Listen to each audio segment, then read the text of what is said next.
Well, good morning, everyone. Today's Numbers Day, and welcome to this Workers by the Numbers blogcast on the Power at Work blog. My name is Seth Harris. I am a senior fellow at the Burns Center for Social Change at Northeastern University. Delighted to have all of you here with us to talk about the latest jobs, wages, and unemployment report from the Bureau of Labor Statistics.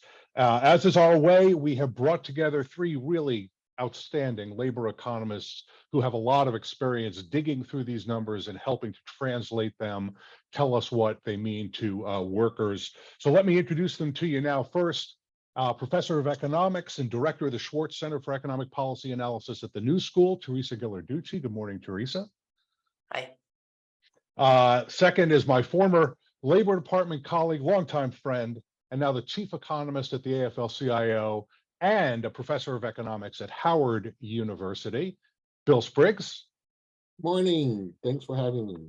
And last but not least, a senior economist at the Economic Policy Institute and purveyor of outstanding charts on Twitter. In fact, we're taking her from her chart making for Twitter. Maybe not. Maybe she's doing it while we're talking. Elise Gould. Good morning, Elise. Good morning. So let's get right to it. Here are the headline numbers from BLS's February employment situation report. The unemployment rate rose to 3.6% in February. Last month, it was 3.4%, which is the lowest it had been since May 1969. The economy created 311,000 jobs in February. That is a decrease from a whopping 517,000 jobs in January. The average increase in 2022 was 401,000 jobs per month, but there had been a decline in the latter half of the year. So this is roughly consistent with the pace in the latter half of 2022. Average hourly earnings increased by 8 cents from January to February. That's slower than the 10-cent or 0.3% increase that we saw from December to January. Year over year, nominal wages, meaning actual wages as opposed to inflation adjusted wages, increased 4.6%. Now, the consumer price index was about 0.5% in January, and another inflation indicator that a lot of economists look to is called the personal consumption expenditure price index, was 0.6%. So nominal wages, wage increases are lagging slightly behind, or did lag behind, inflation in February. So those are the headline numbers. So let's dive right in with our analysis. And Teresa, let me start with you. Are these numbers good for workers? Are they bad for workers? Or would you say they're a mixed bag? They're so to bad. The trend is down. Workers did not gain any purchasing power with their wages. Real wages are down. The unemployment rate is inching up. But the numbers of jobs created was pretty good, 300,000. I feel like I'm talking right to the Federal Reserve chiefs right now, Seth. That this is not a hot labor market. It's nothing like last year. And since unemployment is a lagging indicator, it seems as though it indicates that we're already in a slower down economy, a slowdown in the economy, and higher interest rates just aren't warranted. So, Bill, when you brief Liz Schuler and the other leadership of the AFL-CIO and they ask you, is this good for workers, bad for workers, or a mixed bag, what are you going to tell them? It's good and it's bad. It's good in the sense that jobs are being gained. It's good in the sense that labor force participation continues to recover, particularly for Black and Hispanic workers.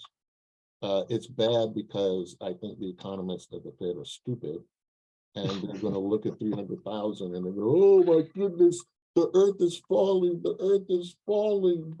And they think we've gone over the cliff and the dragon is going to eat us. I mean, what the numbers show, the Fed promised, it would now look at the total labor market, and in particular, it would pay attention to Black and Hispanic workers. And the labor force participation of Black and Hispanic workers has continued to grow. The labor force participation for less educated workers last month, those who didn't finish high school, these are separate comments. People should not conflate Black and Hispanic workers were dropouts. That's a big mistake. Don't do it. But the labor force participation for high school dropouts went up, labor force participation for Blacks went up, labor force participation for Hispanic workers went up.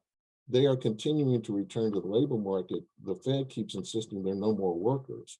I mean, what the numbers are showing is firms are expanding, they're adding workers, and the workers are there.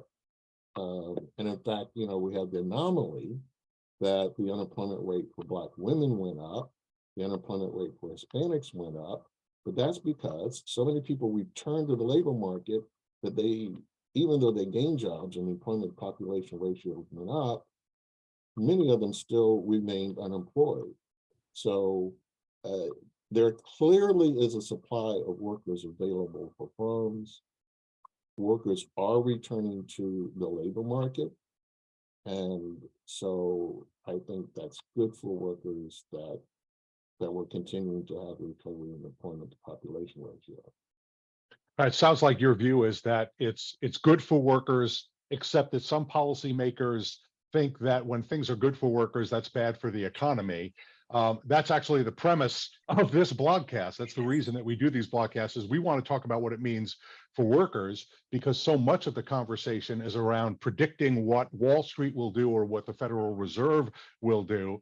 Let me just say, I think your opening statement, which is, I'm not going to repeat it because I don't want to get into trouble, maybe the headline for this blogcast, but we'll have to play it back. Elise, is the report good for workers, bad for workers, or is it a mixed bag for workers? Well, I think I have to agree with my colleagues when we think about what is happening in the economy today.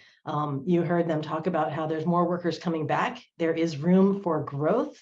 It is not too hot, but I would say that overall it's been a pretty strong report, but we don't want to overstate that and say that there's some sort of overheating economy. That's not what's happening when you're looking at wage growth. You see the unemployment rate go up, mostly because workers are coming back in. They are hoping to find opportunities. And I really am afraid that if the Federal Reserve moves too fast, they continue to move too fast, then they are going to choke off these gains that have been made, and won't allow the full employment economy to really develop and to see those gains across the board for workers. Yeah, so I think I'm inclined to agree with all three of you, although I'm going to be more optimistic, and I'm not going to worry about what the Federal Reserve is going to do. I think that they preset their policy making, and these particular numbers are not going to make that much of a difference. But just taking the numbers at face value, more jobs, many more jobs for workers without, as Elise was saying, running very hot. Last month, 517,000 jobs. That was not a sustainable pace at this point in the economic recovery. 311,000 jobs, that's a good, solid pace.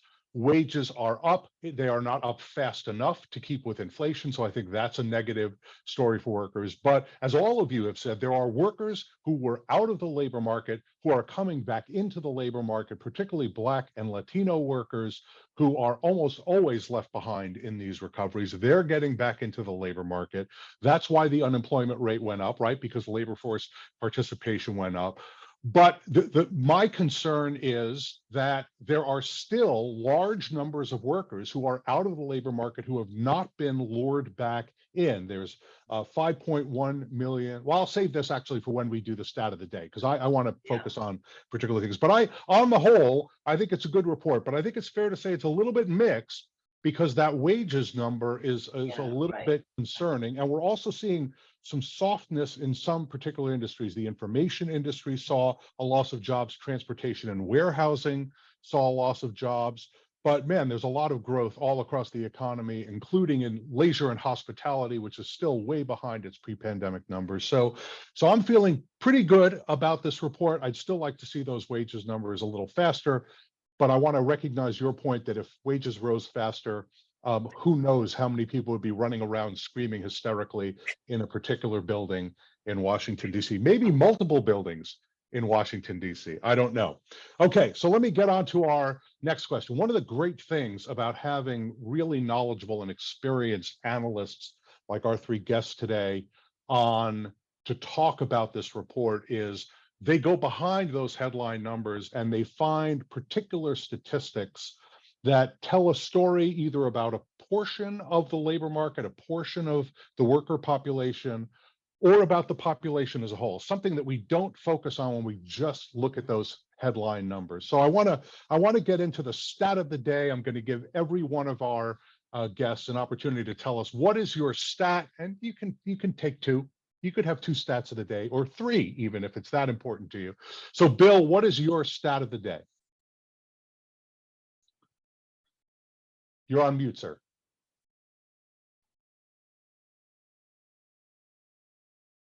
Thanks. One of my stats of the day is I always look at the experimental survey. The BLS has a survey. They look at the household survey. They align the definition of a payroll job to the payroll survey. And last month, it showed the households agreed with the payroll numbers, big increase. This time, the household survey wasn't consistent with that. So that was a little disconcerting.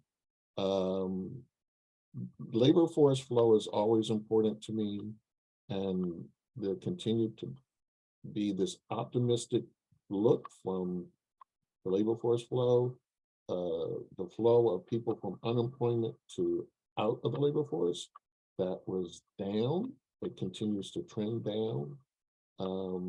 And that's a good sign that people aren't being discouraged. And the number of people who are long-term unemployed, unemployed more than 27 weeks, that came down. So those two numbers on the flow side are we solving the long-term unemployed in a good way?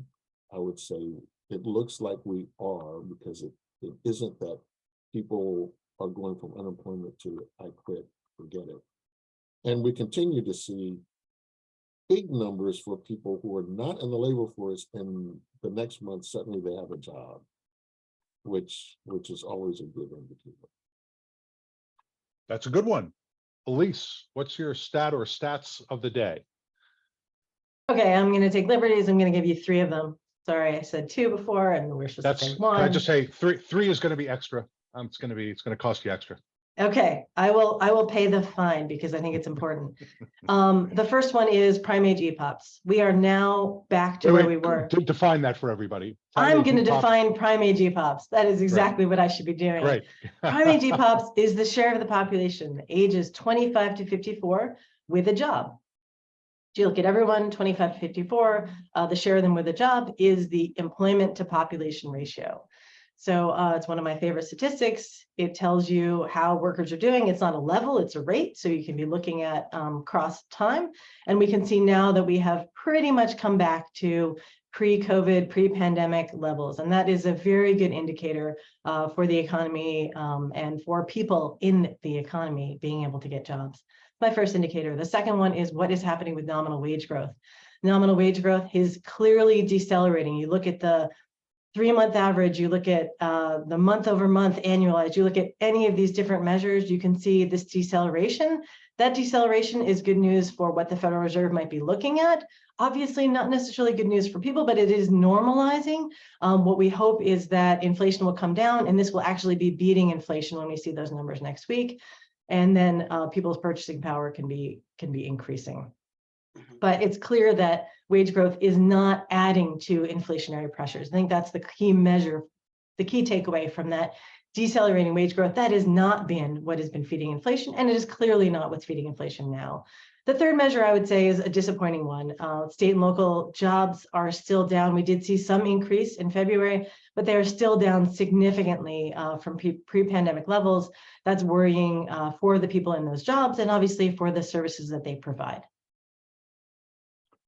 Those are good ones. I want to highlight your point about the relationship between wages and inflation. Wages have largely, but not entirely, been trailing inflation pretty much since we saw the big spike up in inflation. I guess it was about 18 months ago or so. Is one of the arguments that we hear from people who are focused on Wall Street and focused on inflationary pressures and interest rates is that the critical policy move that has to happen is to dramatically slow wage growth, because the result of that will be to bring inflation down.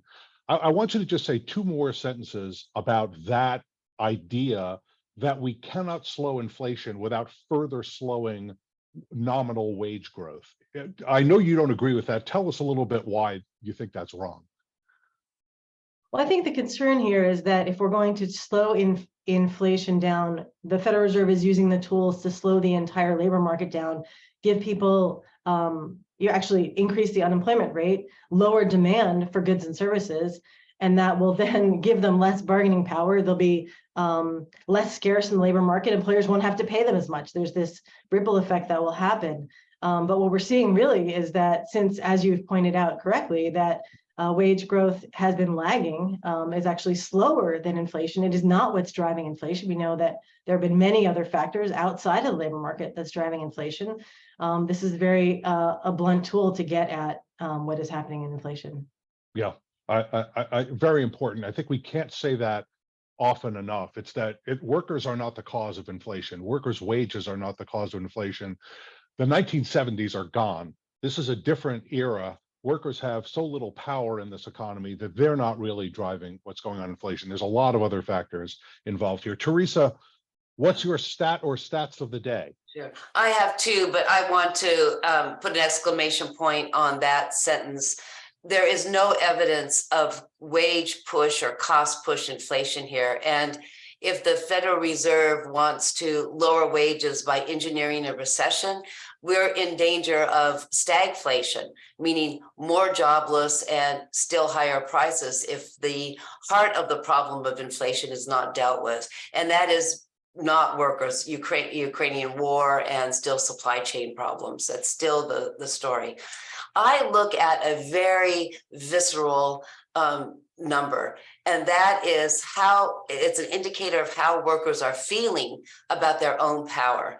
And that is the job leaver rate in this report and the quits rate in the report that came out just a couple of days ago.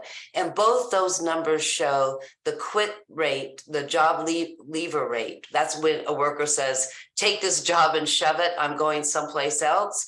Those rates have gone down, which shows to me that workers are a little afraid that if they quit, they won't find a job. They won't find a job as good as the one that they have. And it's particularly interesting that the quit rate has fallen the fastest in those business and professional services. And to your point, Elise, not in state and local government, but in the federal government.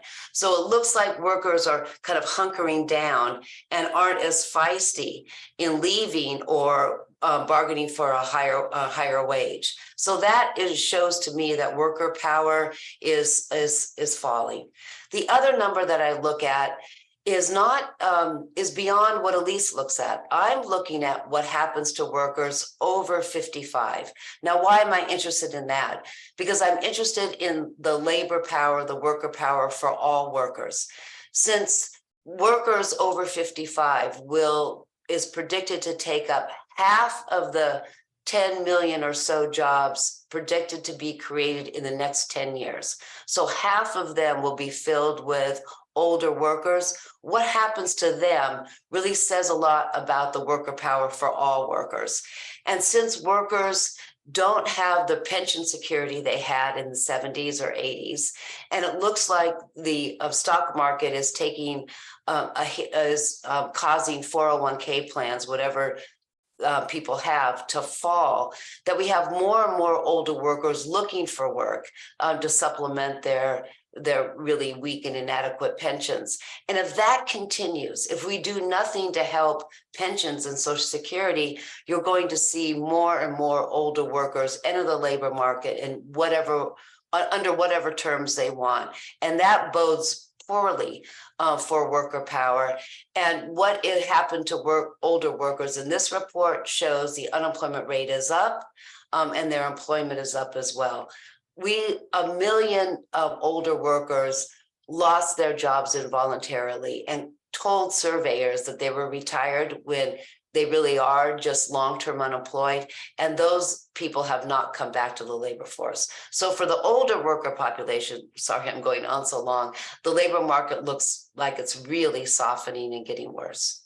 Yeah, so such an important point that part of what happened during the pandemic with older workers was a pattern that had long existed, which is folks would leave the labor market once they got above the age of 55 or maybe even a little older. They'd leave the labor market, come back in, leave the labor market, come back in, partly to supplement their income, partly because they were sort of trying out retirement. They were trying to test what their retirement savings would support. And so they found they needed a little bit of additional money. And what changed, it seems to me, is older workers were not coming back into the labor market, partly because they couldn't find jobs, partly because they were worried about the pandemic, but also for other reasons. And that's a part of the labor force participation story that I think has been undertold over the last couple of years.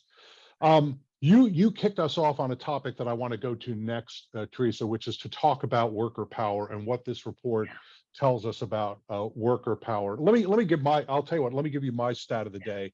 I always keep an eye on those folks who are out of the labor market, but easily could be in the labor market, or in the labor market and are underworking, meaning that they're part-time, involuntarily, they'd like to be working full-time jobs. If the labor market were very, very tight, those numbers would be quite small, but they have been steady. They are lower than they had been before the pandemic, and they're about at late 1990s levels, which is the last time we had very tight labor markets. But there are 4.1 million part-time involuntary workers, 5.1 million workers out of the labor market who want a job. Those are the people Bill and our other guests have been talking about, who are coming back in, increasing the labor force participation rate, but only a little bit, only 0.1% this month. We need to get those workers into the labor market and the part-time workers working full-time. That's when we will have genuinely tight labor markets. But I'm looking at those numbers and they're not really budging. So this argument, and this is a point that several of you have made, you can't make the argument we don't have workers. We do have workers. There's plenty of workers. And if we're going to address the problem that Elise was talking about, which is that there's a lot of demand from employers, but there's not enough supply of workers, there they are. There those workers are. Now there might be skills mismatch. There might be, you live in New York, but the job's in Los Angeles, or the job is in Omaha. Yeah. I get that, but that can't be true for everybody. And let me say, a lot of those problems are fixed with higher wages, reimbursement support, other kinds of changes. So that's the number that I like to keep an eye on. And we saw no change, really effectively no change. Actually, the not in the labor force who want a job went down about 200,000, but that is reflected in the increase in labor force participation, which is a very, very good thing. That's a good thing for workers. Okay, let's talk about worker power. Teresa opened it up, and I'm going to start with you, Elise. What does this report tell us about worker power in our economy right now? What new information did we get out of this report, if anything, about where worker power stands right now? Yeah, I think Teresa really did kick it off here, talking about whether or not there's more churn. Are workers looking for other opportunities? Are they feeling economically insecure? I think that wage growth is coming down is a bit of a sign that that they don't have as much power to bid up their wages. I think that there were some frictions that were loosened up early on in the pandemic when many low-wage workers lost their jobs. They came back in, they had a little bit more bargaining power. They were able to bid up their wages. They were not tied as much to those jobs. My colleague Josh Bivens talks about this severed monopsony that happened. Now those employment contracts are firming up more, and workers may be feeling a little bit less secure in terms of leaving those jobs, looking for other jobs. So you do see that earlier this week, we saw the quits rate did come down. So I do think that some of that workers are going to be holding on to those jobs, maybe are concerned about what could be happening with the Federal Reserve raising rates so fast. So I think that that's something to look out for. That said, I think that workers coming back in is a good sign. I think that as they continue to come back in and get jobs, that it will also be a bolster for them, and they become more scarce, then their bargaining power will then go up again. Good. Bill, what do you think? Worker power, what happened in this report, if anything, that changed your assessment of where workers stand right now? I think it continues to confirm my hypothesis. This is all about the minimum wage.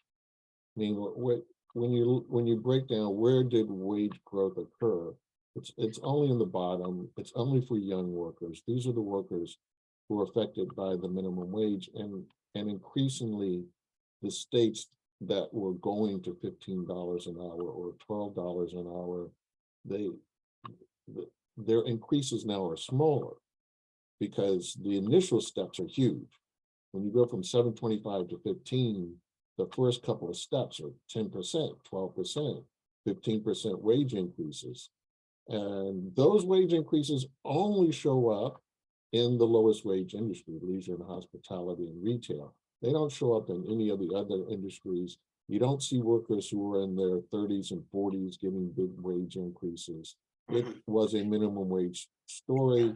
The minimum wage levels are getting to where the states wanted them to be. And so this is a big part of the deceleration. And when you have an economy that's expanding, so people are seeing hiring, if the minimum wage is going up, then quits are going to be high because a lot of firms are going to be struggling with, do I maintain my wage structure within the firm, right? Because all of a sudden I have to give everybody $12 an hour. Everybody's getting a raise. The people who are above the existing minimum wage or who are above other workers want to know, do I get the same boost? And some firms aren't going to be able to match that. But it's guaranteed if I switch jobs, I'm going to get paid more money than the job I'm in now. So there's every incentive when those are binding changes in the minimum wage for people who want to switch, because some firms are going to be less likely to maintain wage structure. We have not seen any of this at the bargaining table. We've not seen any firms lying down on their back saying, oh, woe is me.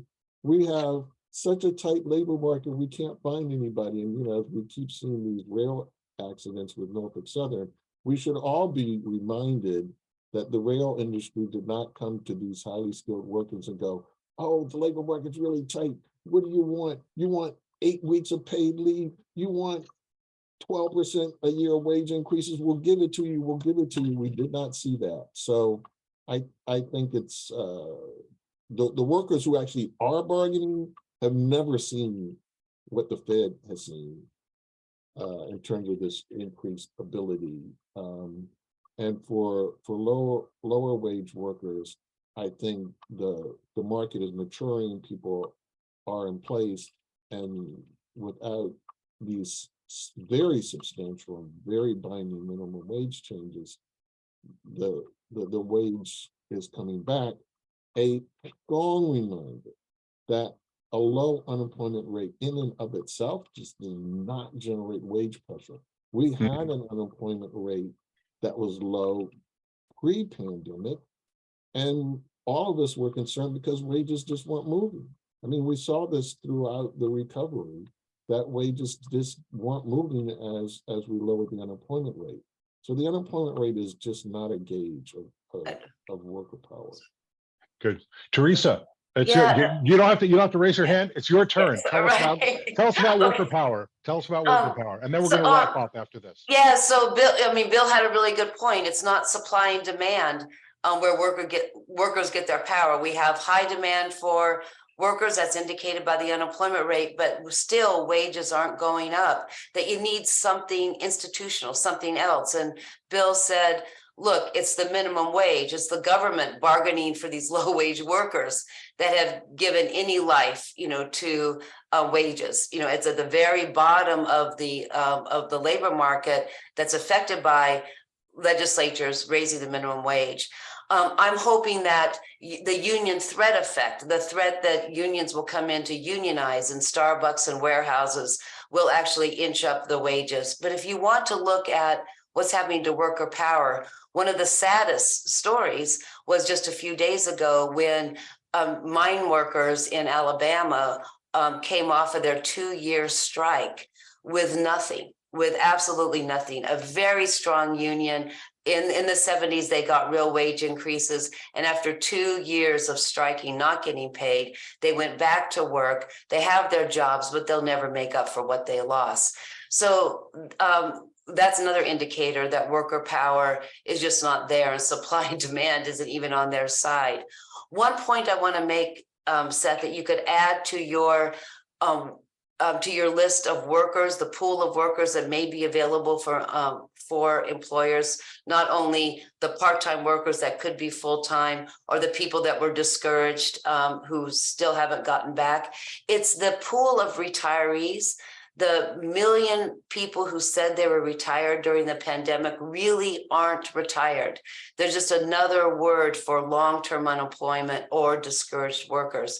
So if you add 1 million to what your 4-point-something million, that's another reserve army of workers that indicate that the labor market's a little softer than the official unemployment rate. Great, an excellent and very important point. So I had one more question, but I want to end on a point of personal privilege, and I'm confident that our guests would join me in this point. We lost a titan of labor economics last month with the passing of Becky Blank, who we all knew very well. I got to know Becky working with her in government when she served both at the Council of Economic Advisors and also in the Commerce Department. She was a distinguished professor of economics at Northwestern before she joined the government, and was the president of the university, the chancellor of the University of Wisconsin-Madison, and played a vital role in holding off a right-wing assault on that institution and on public education and public higher education more generally in Wisconsin.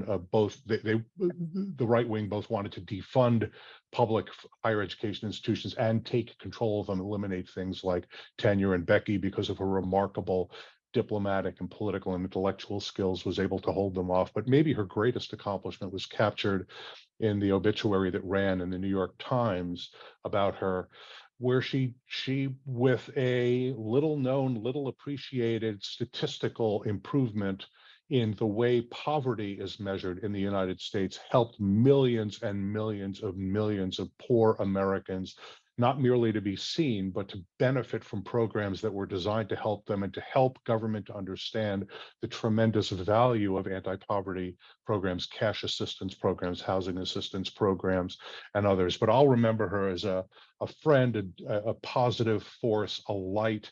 I'll remember sitting in her chancellor's office with my oldest son and my wife as my son was thinking about colleges. And here was the chancellor of the University of Wisconsin counseling my son about what he should be thinking about, not why he should come to Wisconsin. She wasn't selling Wisconsin. She didn't have to do that. Just sitting there with her was sales pitch enough for that institution. She was just, as a mom, she was counseling him about how he should make his choice. So I'll miss Becky terribly. Our hearts go out to her family and to her friends, and it's a great loss. Now, to end on a slightly happier note, I want to thank our producer and technical producer, Dane Gambrell, whose 25th birthday is literally today. He is producing this program on his 25th birthday, a gift for all of us from him on his birthday. So thank you very much, Dane, for doing that. Thanks to Ani Dinesh for his technical support, as always. And Lexi Anderson, we miss you. We'll get you back soon. So I want to thank our guests, Teresa Ghilarducci, Elise Gould, Bill Spriggs. What a fantastic conversation. We're going to try and do this every month, everybody. So come back and see us. Go to the Power at Work blog and subscribe so that we can keep you updated about the great content that we're adding there every week, sometimes every day, trying to give you information about workers and worker power around the country. But most importantly, we'll see you back here on the blog very soon. Thanks for being here.